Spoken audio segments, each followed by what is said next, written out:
దారికి వచ్చిన భార్య. పూర్వం పాటలీపుత్ర నగరంలో ధనగుప్తుడనే గొప్ప వర్తకుడు ఉండేవాడు. అతడి భార్య చంద్రప్రభ గర్భవతిగా ఉండి ఒక చక్కని చుక్కలాంటి కుమార్తెను కన్నది.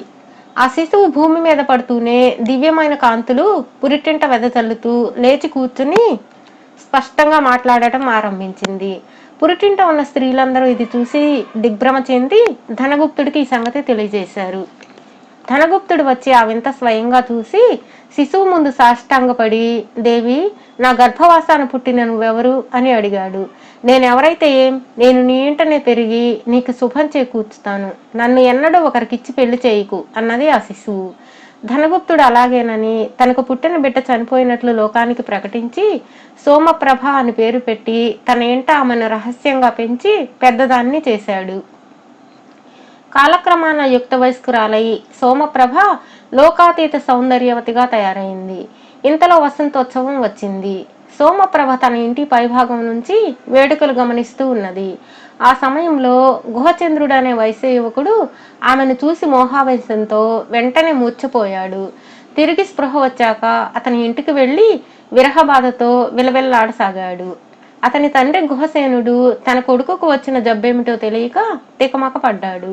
అప్పుడు గుహచంద్రుడి మిత్రులు ఆయనతో జరిగిన సంగతంతా చెప్పారు. అప్పుడు గుహసేనుడు ధనగుప్తుడి ఇంటికి వెళ్లి మంచిగానే మీ అమ్మాయిని నా కొడుక్కిచ్చి పెళ్లి చెయ్యి అని అడిగాడు. నీకేమైనా మతిపోయిందా ఏమిటి, నాకు కూతురు ఎక్కడ ఉన్నది అన్నాడు ధనగుప్తుడు.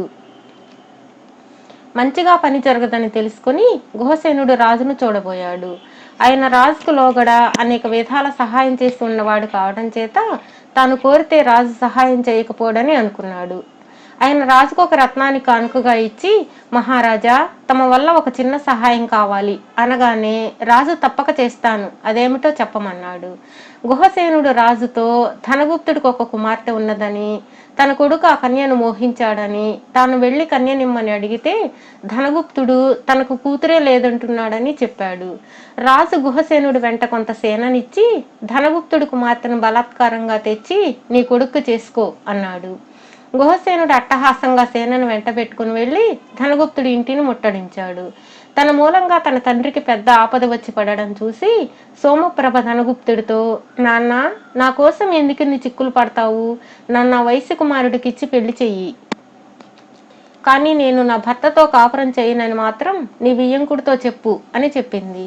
ధనగుప్తుడు గుహసేనుడిని పిలిపించి, నా కుమార్తెను నీ కొడుక్కిచ్చి పెళ్లి చేస్తాను, కానీ ఆమె నీ కొడుకుతో కాపురం మాత్రం చెయ్యదు అన్నాడు. పెళ్లి చేసుకున్నది కాపురం చేయకుండా ఎలా ఉంటుంది అనుకుని గుహసేనుడు ధనగుప్తుడు చెప్పిన నియమానికి లోబడి తన కుమారుడికి సోమప్రభను చేసుకుని కోడలిని తన ఇంటికి తెచ్చుకున్నాడు. అత్తవారింటికి వచ్చిన రోజు రాత్రి సోమప్రభ ఎవరని చెప్పినా తన భర్తతో పాటు పడక గదిలో ప్రవేశించడానికి నిరాకరించింది. అప్పుడు గుహసేనుడు తన కొడుకుతో, పెళ్లి చేసుకున్న మనిషి కాపురం ఎలా చేయకుండా ఉంటుంది, దాని గదికి తీసుకుపో అని చెప్పాడు. వెంటనే సోమప్రభ తన మామగారిని వేలితో బెదిరించింది. ఆ వేలు చూస్తూనే గుహసేనుడు బెదిరి గుండె పగిలి ప్రాణాలు వదిలాడు. ఇది మనిషి కాదు, మహమ్మారి, నా ప్రారంధం కొద్దీ ఇది నాకు భార్యగా దాపురించింది అనుకుని గుహచంద్రుడు తన భార్య జోలికి పోక భార్య ఉండి కూడా బ్రహ్మచర్యం అవలంబించి వైరాగ్యంతో జీవిస్తూ రోజు బ్రాహ్మణులకు అన్నదానం చేస్తూ వచ్చాడు. సోమప్రభ వచ్చిన బ్రాహ్మణులకు మౌనంగా దక్షిణ తాంబూలాలు ఇస్తూ ఉండేది. ఇలా ఉండగా ఒకనాడు ఒక ముసలి బ్రాహ్మణుడు గుహచంద్రుడి నింట భోజనం చేసి సోమప్రభ చేతి నుంచి దక్షిణ తాంబూలం తీసుకుంటూ ఆమె అలౌకిక సౌందర్యానికి ఆశ్చర్యపడ్డాడు. తరువాత ఆయన గుహచంద్రుడితో రహస్యంగా, నాయనా, ఆ అమ్మాయి నీకేమవుతుంది అని అడిగాడు. గుహచంద్రుడు ఒక నిట్టూర్పు విడిచి తన వివాహ కథ అంతా ఆ ముసలి బ్రాహ్మణుడికి చెప్పాడు. అంతా విని ఆ వృద్ధుడు, నాయనా, ఈ రాత్రి కూడా నన్ను మీ ఇంటనే భోజనం చేసి ఇక్కడనే పడుకోనియ్యి, నీకు ఒక చిత్రం చూపించి నీ సమస్య పరిష్కారం అయ్యేలా చేస్తాను అని చెప్పాడు. అందుకు గుహచంద్రుడు సమ్మతించి ఆ రాత్రి ఆ బ్రాహ్మణుణ్ణి తన సమీపంలోనే పడుకోనిచ్చాడు. ఒక రాత్రి వేళ ఇంట్లో అందరూ గాఢ నిద్రలో ఉన్న సమయంలో సోమప్రభ ఇంటి నుంచి బయలుదేరింది. బ్రాహ్మణుడు గుహచంద్రుణ్ణి నిద్రలేపి నా వెంటరా అన్నాడు. ఆయన గుహచంద్రుణ్ణి తన యోగశక్తి చేత ఒక తుమ్మెదగా మార్చి తాను కూడా తుమ్మెద రూపం ధరించాడు.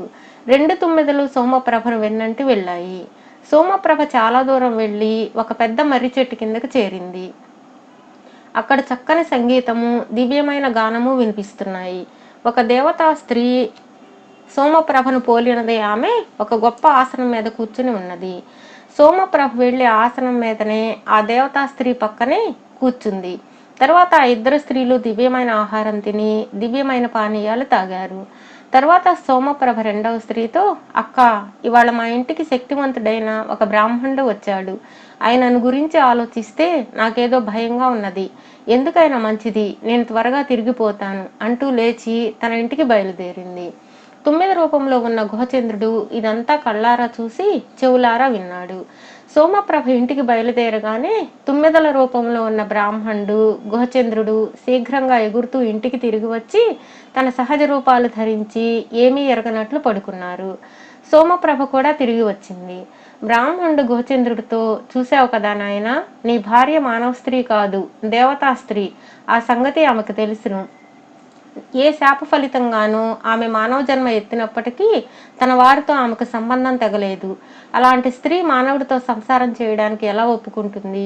నీకొక యుక్తి చెబుతాను. అలా చేశావంటే నీ భార్య నీతో కాపురం చేయడానికి సిద్ధపడుతుంది అని చెప్పి గుహచంద్రుడికి ఒక తంత్రం తెలిపి తన దారిన తాను వెళ్ళిపోయాడు. మర్నాడు చీకటి పడ్డాక గుహచంద్రుడి ఇంటిని చక్కగా అలంకరించుకొని ఒక వేశ్య వచ్చింది. గుహచంద్రుడు ఆమెను తన గదికి తీసుకుపోయి ఆమెతో సరస సల్లాపాలు ఆడసాగాడు. అదంతా సోమప్రభ చూసింది. ఆమె తన భర్తను యువతలకు పిలిచి, అది ఎవతే అని అడిగింది.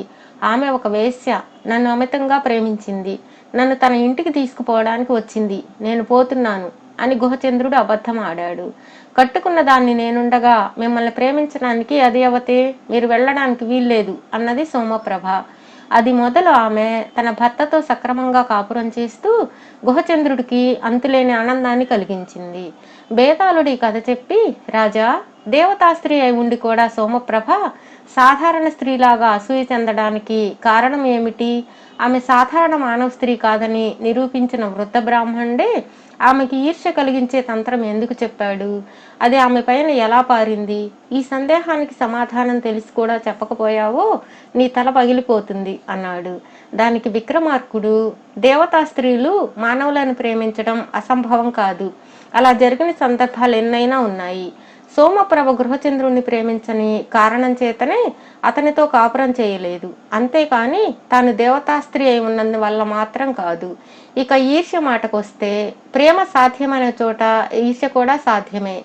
సోమప్రభలో ప్రేమ లోపించడం చేత కనీసం ఈర్ష్య అయినా కలగడానికి బ్రాహ్మణుడు ఆ యుక్తి పన్నాడు. ఆ యుక్తి బాగా పారింది అని చెప్పాడు.